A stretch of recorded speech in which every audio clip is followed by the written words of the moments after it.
আসসালামু আলাইকুম। আজকে আকাশের অবস্থাটা একটু ভিন্নরূপ। আমি এখন যে জায়গাটায় দাঁড়িয়ে আছি এটা হচ্ছে আমাদের পাগলা বাজার। দেখেন আকাশের কি অবস্থা। আকাশটা একেবারে মেঘাচ্ছন্ন। মনে হয় কিছুক্ষণ পরই বৃষ্টি নামবে। দেখেন কি অবস্থা আকাশ। কোথায় আকাশের অবস্থা কি অবস্থায় আছে একটু জানাবেন কিন্তু। আমি একটু আমাদের সাহেবেল একাডেমি দিকে যাচ্ছি। আসলে মানুষ যে কখন কার কি হয় কেউ বলতে পারে না। তার একটি রূপ হচ্ছে আমাদের এই যে একটা লোক দেখতে পাচ্ছেন, কদিন আগেও সে ভালো ছিল।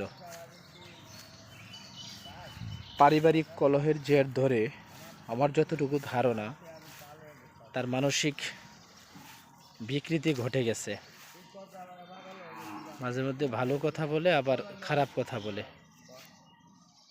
তো এই দেখেন আকাশ একেবারে মেঘাচ্ছন্ন, মনে হয় বৃষ্টি নামবে।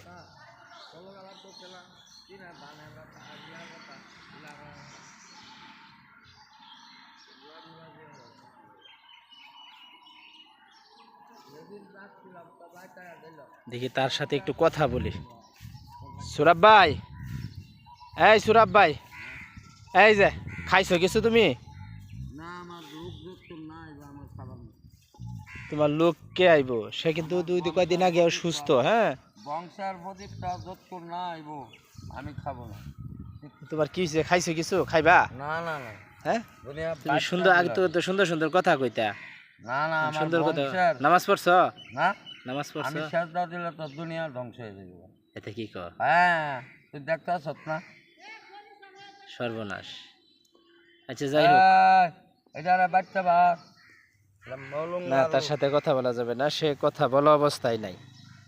এই তুমি খাইবা কিছু? না। খাইতা না? না। রুটি খাইবা? না।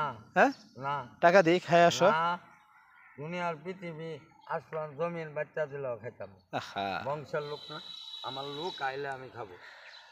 এটা তো একটা যাই হোক দেখেন এই যে আকাশে অনেক মেঘ। ম্যাচ থাকতো না। এটা একটা আজানের পরে একটা সৌদি বা একটা লড়ি দিল।